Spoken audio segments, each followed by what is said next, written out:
ஓம் Saravanabhava channel வாயிலாக உங்களை சந்திப்பதில் பெருமகிழ்ச்சி அடைகிறேன். இன்றைய பதிவு பங்குனி மாத ராசி பலன்கள். முதலில் இந்த பங்குனி மாதத்துக்குரிய கிரக நிலைகளை பார்க்கலாம். குரு பகவான் வக்ரமாக இருந்தார் அல்லவா, கடந்த சில மாதங்களாக. இப்போ வக்ர நிவர்த்தி அடைந்து மிதுனத்தில் அமர்ந்து கொண்டு பலனை தரப்போகிறார்.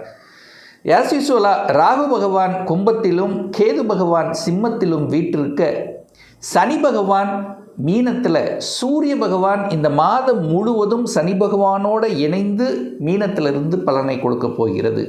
சுக்கிர பகவான் உச்சமாக மீனத்தில் அமர்ந்திருக்க, இந்த பங்குனி மாதம் 12ஆம் தேதி அன்று, அதாவது 26/3/2026 அன்று சுக்கிர பகவான் மேசத்துக்கு பயிற்சி அடைகிறது. அதே போல் புதன் பகவான் செவ்வாயும் எங்கே இருக்காருன்னா கும்பத்தில் அமர்ந்திருக்கார். இந்த செவ்வாய் பகவான் கும்பத்தில் இருந்து மீனமனைக்கு பயிற்சியாகிறது இந்த பங்குனி மாதம் 20ஆம் தேதி. அதே போல் பங்குனி மாதம் 28ஆம் தேதி அன்று புதன் பகவான் மீனமனைக்கு பயிற்சி அடைகிறது. ஸோ இந்த கிரக அமைப்புகளை வைத்துக்கொண்டு இந்த பங்குனி மாதம் என்ன மாதிரியான பலன்கள், எப்படி இருக்க போகுது, எதை செய்யலாம், எதை செய்யக்கூடாது, என்ன மாதிரியான தெய்வ வழிபாடு உகந்தது என்பதை பற்றி இந்த பதிவில் நம்ம டீட்டெயிலாக பார்க்க போகிறோம். இந்த பதிவை முழுவதுமாக பாருங்க. கண்டிப்பாக ஏதாவது ஒரு ரூபத்தில் உங்களுக்கு யூஸ்ஃபுல்லாக இருக்குங்கிறதுல எந்தவித மாற்று கருத்தும் கிடையாது. நம்ம சேனலை நீங்கள் ஃபர்ஸ்ட் டைம் பார்ப்பவர்கள் என்றால் மறக்காம சப்ஸ்கிரைப் பண்ணிக்கிங்க.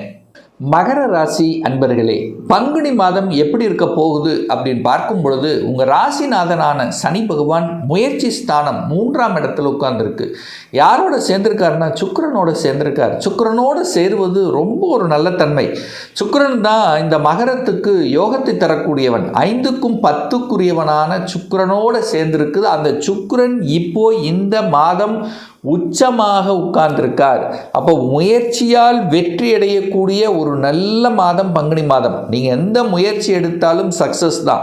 ஆனால் அதே சமயத்தில் சூரியன் அங்கே உட்கார்ந்திருக்கார், 8ஆம் அதிபதி. எதிர்மறை எண்ணங்களுக்கு மட்டும் போயிடக்கூடாது, நெகட்டிவ் விஷயத்துக்குள்ளே மட்டும் போயிடக்கூடாது, பாசிட்டிவ் வைப்ரேஷனை மட்டும் கூட்டிக்கணும் அப்படிங்கிறத மைண்டில் வச்சுக்கோங்க.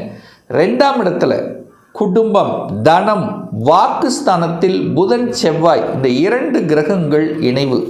இந்த செவ்வாய்ங்கிறது லாபத்தை தரக்கூடியவன், சுகத்தை தரக்கூடியவன், வாக்குஸ்தானத்தில் உட்கார்ந்துருக்கார். அங்கே ராகு வேற இணைஞ்சிருக்கார். அப்போ வாக்கை பிரகிக்கும் போது மட்டும் கரெக்டாக பண்ணணும். ஏன்னா கோபம் வரும், ஆக்ரோஷம் வரும். ஏன்னா செவ்வாய் கோபக்கார கிரகம் அல்லவா, அது ராகுவோடு சேர்ந்திருக்கார் அல்லவா, டக்குன்னு கோபம் வந்துடும், எதையாவது பேசி விடுவீர்கள்.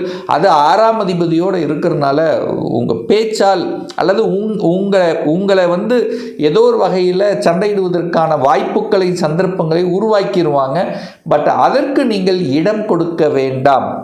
கோபத்தையும் ஆக்ரோஷத்தையும் முற்றிலுமாக தவிர்ப்பது இந்த மகரத்துக்கு சிறப்பு. தனம், பொருளாதார விஷயங்கள் எப்படி இருக்குன்னா, 2ஆம் இடத்தை குரு பார்த்துடுறார். தனக்காரக கிரகமான குரு பகவான் தனஸ்தானத்தை பார்ப்பது நல்ல ஒரு தன்மை. அப்போ தனத்தில் எந்த பிரச்சனையும் ஏற்படுத்த போவதில்லை. பொருளாதார ஏற்றத்தை கொடுக்கக்கூடிய ஒரு மாதமாகத்தான் இந்த பங்குனி மாதம் அமைய இருக்கிறது.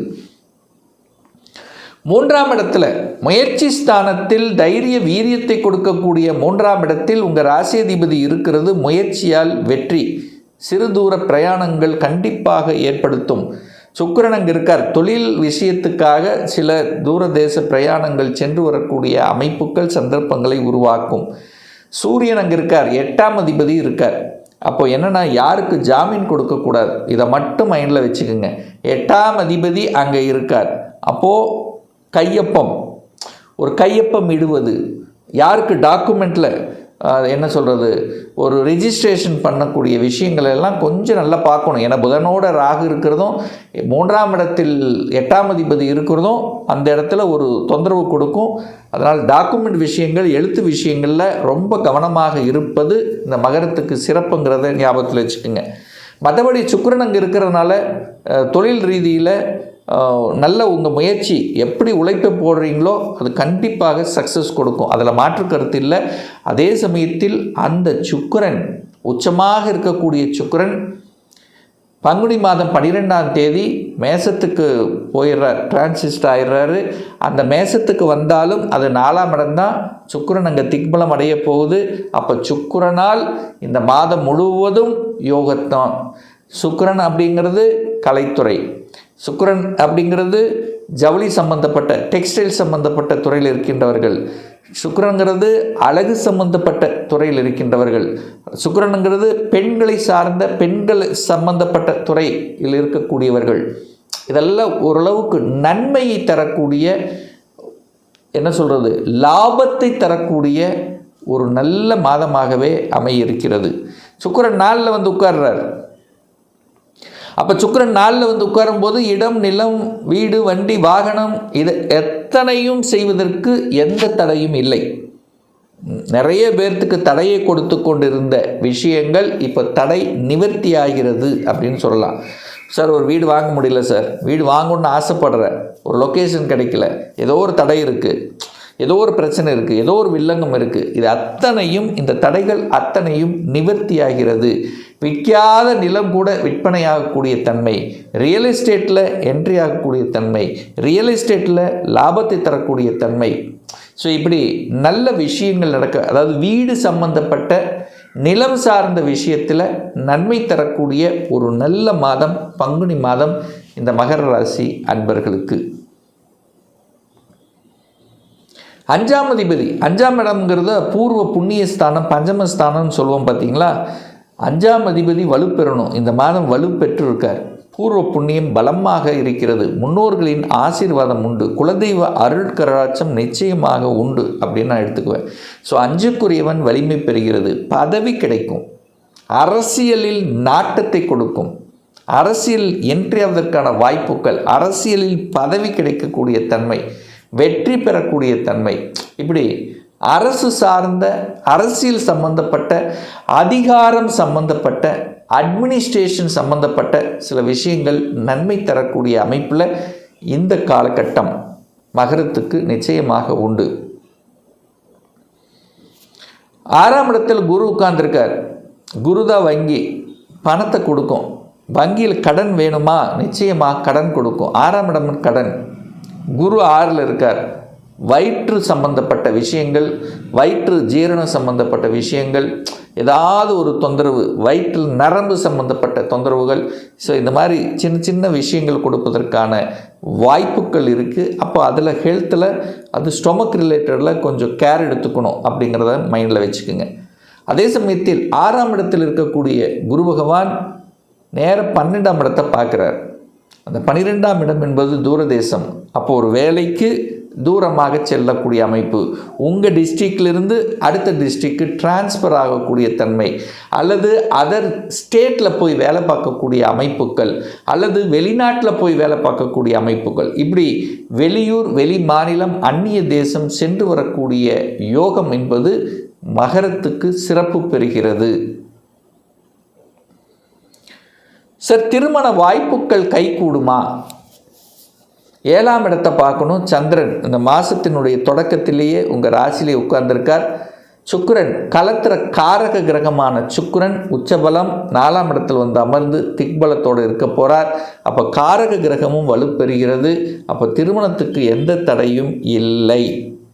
இந்த மகர ராசி என்பவர்களுக்கு இந்த 7.5 வருஷமாக இருந்த 7.5 சனி முடிவுக்கு வந்து விட்டது.